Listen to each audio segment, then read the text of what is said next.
Kumakalat ngayon sa social media ang aligasyon na udlot ang magandang samahan sa pagitan nina Ivana Alawi at DJ Lunyo o kilala sa tambalang Luvana.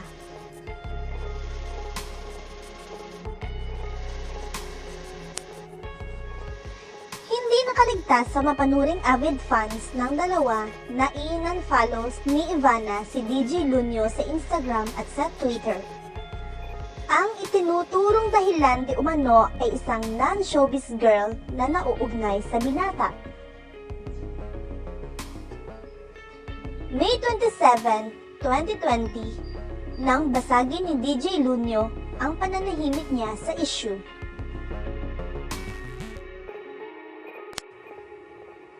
Sa pamamagitan ng Instagram Live, inamin ni DJ Lunyo na dumistansya na sa kanya si Ivana.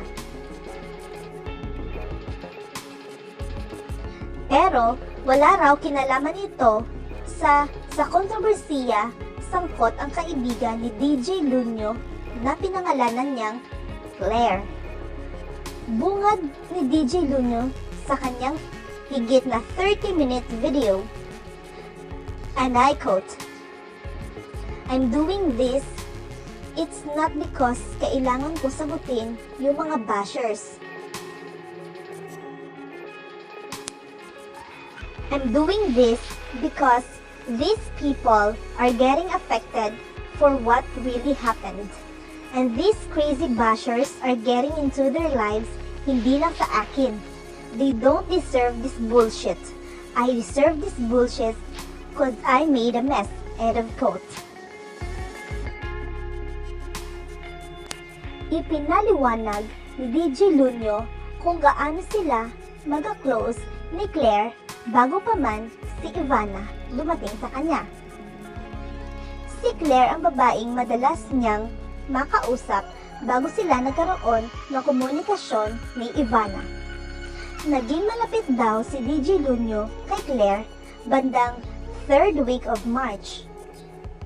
And we quote, "First of all, bago pa yung Ivana na series, bago pa yung boyfriend prank, me and Claire were already exchanging messages. She's a good mother and all. Masarap kausap si Claire. Totoong tao. She knows all things in life too. Nagkasundo raw sila sa maraming bagay." Kwento pa ni DJ Lunyo, we quote, "We're grooving. Nagja-jive kami sa messages. As a guy who's single, it's normal for me. We're vulnerable to a lot of things, of course. I found I have to do something for this girl. Parang nakaramdam ako ng responsibility why me and this girl were exchanging messages. I think God wants me to do something for her," sabi ni DJ Lunyo. Tingin niya walang masama sa pakikipag-usap niya kay Claire. Wala pa raw silang komunikasyon ni Ivana noong panahong iyon. And we quote, "And then, of course, I'm single, right? Wala akong karelasyon. As in zero, wala. Wala akong ka-message. Ano expect niyo sa tao na single? Of course, di ba?" Sabi pa niya. Aminado si DJ Lunyo na likas sa kanya ang pagiging sweet guy. Nais din daw niyang matulungan si Claire na baguhin ang isang aspeto sa buhay nito hindi gusto ng binata. Ani DJ Lunyo, "I took that responsibility and started as inspiring her and started exchanging a lot of good things for her to a point na pwedeng ma-misinterpret and all.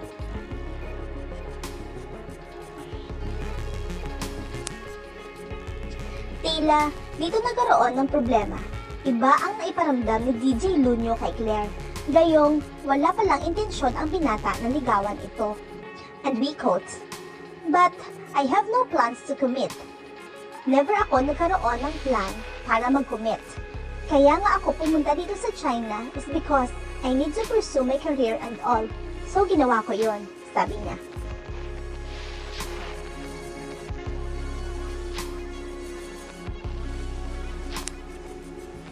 April 7, 2020, nang ipalabas sa YouTube channel ni Ivana ang prank video kung saan napanggap si DJ Lunyo na boyfriend ng actress YouTuber.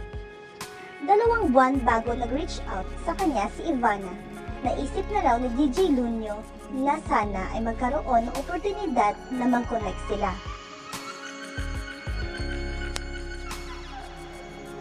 Balik tanaw ni DJ Lunyo. Ivana was really an energy. February pa lang, sabi ko, what if? Kasi, single na ako, sabi ko. Sino kaya pwede kong makaka-message pa? Makaka-inspire sa akin? Si Ivana kaya? February pa lang, I didn't know that it will manifest. February pa lang, ina-attract ko na si Ivana, but I never messaged her. Sabi niya.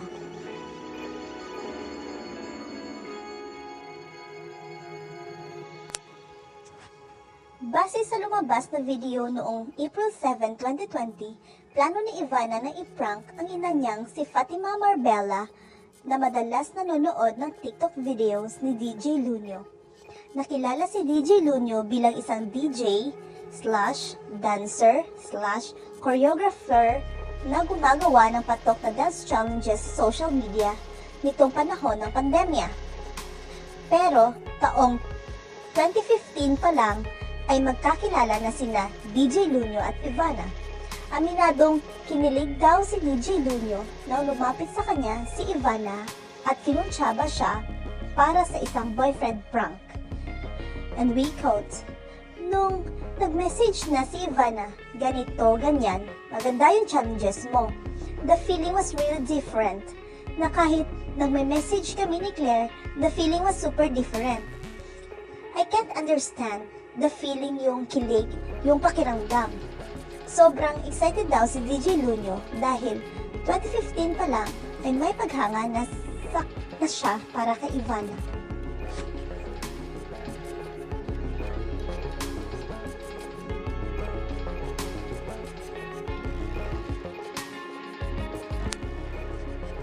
Sabi niya, sobrang excited daw si DJ Lunyo dahil 2015 pa lang ay may paghanga na siya para kay Ivana. Pero nagkamali raw siya nang itago niya kay Ivana ang pakikipag-usap niya kay Claire. And we quote, "First, she asked me, wala bang masasaktan sa mangyayaring ito? So, I told her even if may kausap ako that time na si Claire, sinabi ko sa kanya na wala. Kasi, technically, I am single." Sabi niya. Paliwanag ni DJ Lunyo, hindi naman daw siya nanligaw kay Claire, kaya tingin niya ay hindi na ito dapat bagitin pa kay Ivana. And we quote, "And then, malinaw sa akin kung ano yung intentions ko for Claire. Walang alam si Ivana noon. I completely hide Claire from Ivana kasi wala namang namamagitan sa amin ni Claire eh." Sabi niya.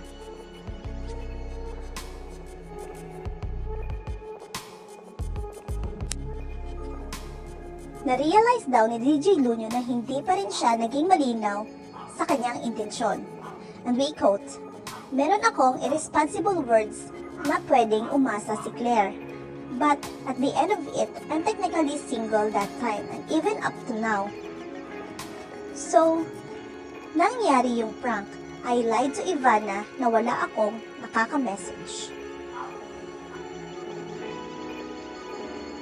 Sa puntong ito ay inamin ni DJ Lunyo na naging totohanan ang feelings niya para kay Ivana. Nahulog daw ang loob niya sa actress-YouTuber mula nang gawin nila ang boyfriend prank video. Damang-dama raw ni DJ Lunyo ang totoong kilig nang magpanggap siyang nobyo ng dalaga. Sabi niya, "To tell you honestly, even before noong 2015, alam ko na meron akong pagtingin kay Ivana. Pero that time, I have a girlfriend. So, para ngayon, nangyari. Noong nangyari na, we were talking every day. After that boyfriend prank, talagang nag-uusap kami araw-araw. She was consistently helping me with a lot of things na hindi ko alam. She taught me a lot of things, especially with YouTube. Sa ad niya. Hanggang sa tuluyang nandigaw si DJ Lunyo kay Ivana. May kislap sa matang paglalarawan pa ni DJ Lunyo. And we quote, "As time goes by, si Ivana was really my top priority. She's very special to me. To a point na kapag nagme-message siya, automatic talagang masayang-masaya ako mag-reply. Kahit ultimo one line lang message niya, ang haba ng reply ko sa kanya. Kusa raw na umibig si DJ Lunyo kay Ivana. You can't hide what you feel. For Ivana, it's not only about what I feel, it's what I think of her. Ang pagmamahal kasi, hindi yan parang nararamdaman mo lang eh. Kahit hindi siya mag-reply the whole day, ay I'm completely okay. Kasi, pag mahal mo yung tao, mahal mo yung... What I felt for Ivana is deeper than that. I decided to love her. I decided to do things that will make her happy and special. Sabi niya. Sa parte ni Ivana, naging bukas din siya sa madalas na pag-uusap nila ni DJ Lunyo. Sa kanyang vlog noong April 16, 2020, ibinuking si Ivana ng kanyang mami Fatima at kapatid na si Mona na madalas silang nag-uusap ni DJ Lunyo. Sa sumunod na vlog ni Ivana noong April 21, 2020, makikitang tinawagan ni Ivana si DJ Lunyo na nakabase sa China. Pinaamin ni Ivana si DJ Lunyo kung ano ang mayroon sa pagitan nila. Sumagot naman ang binata na, we quote, "Napaka-special mo sa akin," end of quote. Madalas din silang magulitan sa Twitter. Sa kabilang banda, hindi naputol agad ang komunikasyon ni DJ Lunyo kay Claire. Madalas pa rin daw silang magpalitan ng mensahe, pero kaibigan lang daw talaga ang turing ni DJ Lunyo rito. And we quote, At that time, hindi ko alam kung paano i-deliver but I was toning everything down with Claire. As in, pinapababa ko yung nangyari.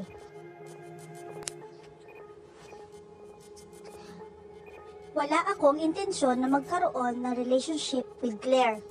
I want to highlight na I want to be a great friend for her na nag-i-inspire to make her believe that she can do better with her life. Sabi niya. Bakit hindi niya agad inamin kay Claire na nahulog na ang loob niya kay Ivana? Ito ang sagot ni DJ Lunyo. Kasi ayoko masaktan din si Claire or ma-felt bad si Claire and I'm into this situation already. I even asked God, anong gagawin ko dito? How can I release this certain energy with Claire? I decided to tone it down. Habang nag-uusap kami ni Claire, umaabot kami for hours. Cause I just want to be a good person for Claire. Sabi niya. Sa loob-loob daw ni DJ Lunyo, gusto niyang protektahan si Ivana.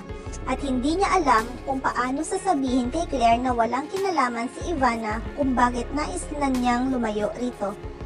Paliwanag ni DJ Lunyo, ayoko makasakit and all. Ayoko sabihin, ito nararamdaman ko for Ivana. Tapos, biglang masasaktan yung isang tao. Ayoko nang ganon. Ayoko mag-isip siya na dahil kay Ivana, kaya ko tinapos ito. Hindi. Kumbaga, gusto ko tapusin ito kasi hindi ito ang gusto ko. Sabi niya. Sabi pa niya, I even lied to Claire na kung anong meron sa amin ni Ivana was just showbiz and all. Kasi syempre ayaw mong idiretso sa kanya. Ayaw mong masaktan to a point na i-bash niya yung tao or magtanim siya ng galit kay Ivana. Kasi it's not about Claire, it's not about Ivana. It's about what I feel inside for Ivana. So, itinago ko yun. Sabi ko kay Claire na it's just showbiz. So, maiintindihan mo na masasaktan yung tao. And then, sabi ko, ano lang, Hindi kami nag-uusap ni Ivana kasi ayoko magtanim siya ng galit. And I know it's a mistake. I'm completely aware that time that it's a mistake. Saad niya. Ayon pa rin sa salaysay ni DJ Lunyo, sa paglipas ng mga araw ay tinapat na rin niya si Claire.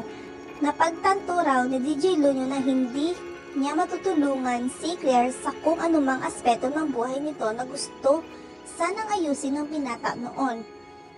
Sabi niya, maybe that second week of April, I think I decided to cut things for Claire kasi bumalik siya. Basta, I can't tell it specifically. I see it as an opening or a hole na parang let's end it here. Any conversation, wala. Kasi tinutulungan ko siya para mas maging better version ng sarili niya. Ini-inspire ko siya na she can do more. Bumalik siya sa ganon. So, okay. Saad niya. Mula second week of April 2020 hanggang May, tutok na raw si DJ Lunyo kay Ivana. Dagdag niya, from that time, malinis. It was just Ivana all throughout. Sabi niya. Base pa rin sa Instagram live video ni DJ Lunyo, mariin niyang pinagbulaanan ang aligasyon, ginagamit niya si Ivana para sa kasikatan. Todo batikos daw kasi ang bashers kay DJ Lunyo. Tingin nila dumikit umano si DJ Lunyo kay Ivana dahil sikat ito bilang web star. Si Ivana ay mayroong 6.98 million subscribers sa YouTube. Si DJ Lunyo naman ay simula sa YouTube noong buwan ng April at mayroon ng 1.27 million subscribers sa kasalukuyan. Pero pinabulaanan ni DJ Lunyo ang aligasyong ginagamit niya ang hype sa tambalan nila ni Ivana na Luvana. Napatunayan din naman daw niyang mayroon siyang sariling followers bago pa sila nag-collab ni Ivana. Bukod sa kanyang TikTok videos, nakilala si DJ Lunyo dahil sa viral Facebook live video niya tungkol sa personal niyang karanasan sa lockdown sa China noong Marso. Giit ni DJ Lunyo, I never used Ivana, not even a single minute na intensyon na gagamitin ko si Ivana. Kapal ko naman, never ako nang gamit ng tao. Para what? Para sumikat or para makuha yung gusto ko? Never ko inisip na ginagamit yun. Alam ni Ivana yan, sabi niya. Pinag-ingatan pa raw ni DJ Lunyo na hindi matunugan ng netizens ang panliligaw niya kay Ivana.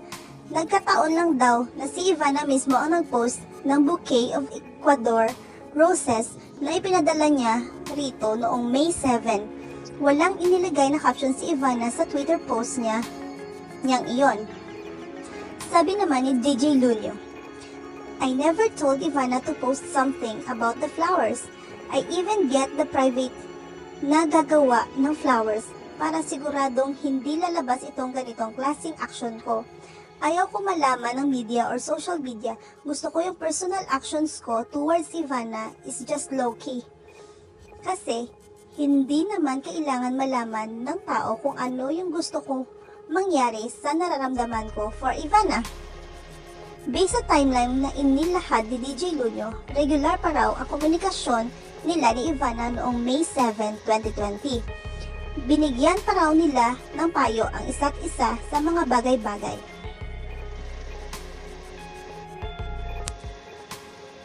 Hanggang sa dumanas daw ng anxiety issue si DJ Lunyo, iyon daw ang panahon na aniya, I needed a lot of attention. Hindi raw niya maisturbo si Ivana lalo pat ito raw ang tipo ng babaeng ayaw nang nadaan sa cellphone ang panliligaw. Sabi ni DJ Lunyo, of course, si Ivana is just protecting herself too. Gusto niya personal, which is sinabi naman niya na pag-uwi or if ever, so naiintindihan ko yon. As a single guy, alam ko, mahal ko si Ivana, alam ko may nararamdaman ako kay Ivana.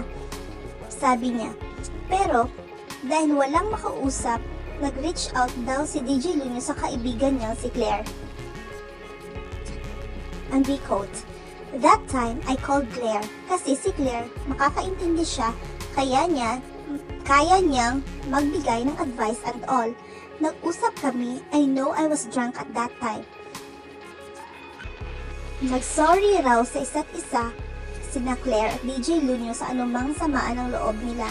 Buong akala naman ni DJ Lunyo malinaw kay Claire na tumawag lang siya bilang kaibigan. Patuloy niya, and then, I just said na, you know, you deserve a guy that will understand you and all. You're a great person and all. Nagulat ako kinabukasan na misinterpret niya. I told her, sinabi ko yun because I want to be a great friend of yours. Kaya ako nag-advise. Yun pala ang iniisip niya, akala niya ako yung guy na nire-refer ko doon sa sinasabi ko, which is hindi. Sabi niya.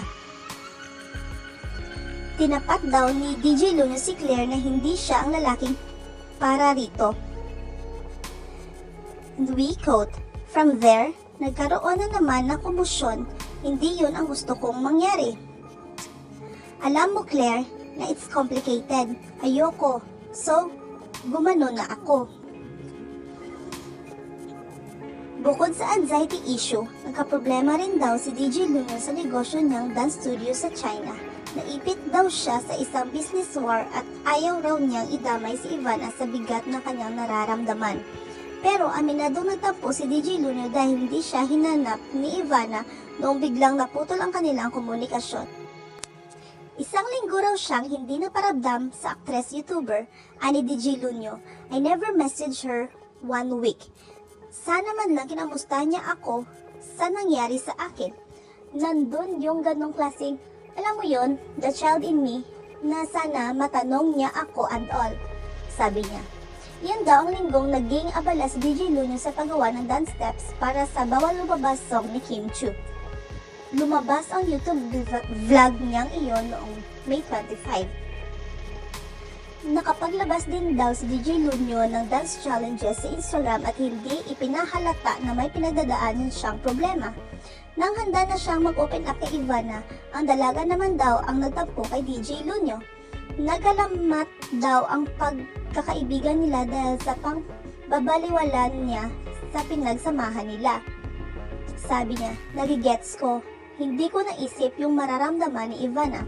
When I messaged her after 1 week, na ready ako to tell her what really happened to me the past week. Of course, nandoon yung damage na. Bakit imi-message mo lang ba ako pag positive ka? Paano kung negative ka? Hindi mo man lang naisip nararamdaman ko nung di ka nag-message, you suddenly ghosted me. Humingi raw ng paumanhin si DJ Lunyo kay Ivana. Naiintindihan ko yon. I said sorry for her. I told her my sincerest apology and all. Because I have my own reasons na mali. Tao tayo, nagkakamali. Normal tayo, sabi niya. Ang sinasabi ni DJ Lunyo na biglang paglilay ng komunikasyon nila ni Ivana ay tugma sa sinasabi ng dalaga sa vlog nito noong May 14. Kinumpirma rito ni Ivana na ang flowers na pinost niya sa Twitter noong May 7 ay galing kay DJ Lunyo. Pero aniya, friends lang sila at we don't talk as much as we talked before. Nabanggit pa noon ni Ivana na hindi niya isinasara ang pintuan kay DJ Lunyo sakaling magbalik na ito sa Pilipinas. Hanggang sa nagkaroon nga raw ng hindi pagkakaunawaan ang dalawa. Kinumpirma ni DJ Lunyo na kamakailan lang ay in-unfollow siya ni Ivana sa Twitter at Instagram. Tingin ni DJ Lunyo ay wala iyong kinalaman sa kontrobersiya sangkot si Claire. Giit niya, I believe Ivana unfollowed me not because of Claire, but it's because of what happened.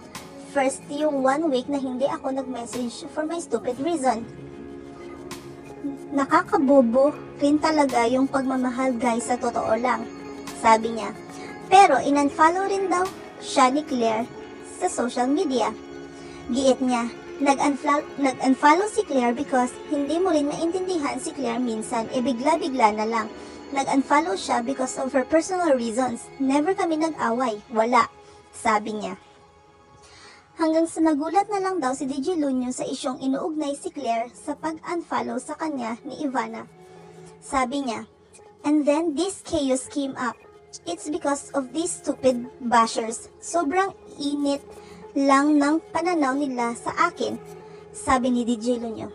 Umapila si DJ Lunyo na sana ay huwag sisihin ng bashers sina Ivana at Claire.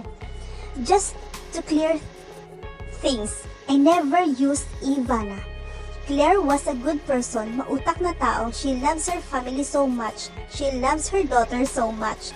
Ako lang dapat target nyo. They're just victims of how I mishandled the situation. Don't drag people's names. Ako na lang. Sa huli, inako ni DJ Lunyo na siya ang punot-dulo ng kontrobersiya. Alam daw niyang mali na itinago niya si Claire kay Ivana at si Ivana kay Claire. Sabi niya, wala naman ibang ihihit dito kundi sa akin kasi sa akin naman nanggaling ang desisyon. The mistake was from me. It happened on that moment. There's a reason why it happened on that moment. I mishandled it, understand? Sabi niya. Humingi ng dispensa si DJ Lunyo kina Ivana at Claire. Saad niya, for Claire, I'm sorry to drag your name in this. I'm sorry that people dragged your name because of me. And for Ivana, for causing a lot of trouble in you. Know that I just love you. Know that you're really special to me. Know that you're really important to me. Saad pa niya. Paulit-ulit na idiniin ni DJ Lunyo na sincero ang pagtatangi niya kay Ivana. Sabi pa niya, hindi ko siya niloko. Pag niloko mo yung tao, hindi totoo yung nararamdaman mo. Yung nararamdaman ko kay Ivana is real and pure. Saad niya. Pero maiintindihan daw niya kung isang taon daw siyang hindi kausapin ng dalaga. Ani DJ Lunyo. I just love Ivana. I'm gonna continue supporting her all the way. I'm gonna continue loving her from afar. Saad niya.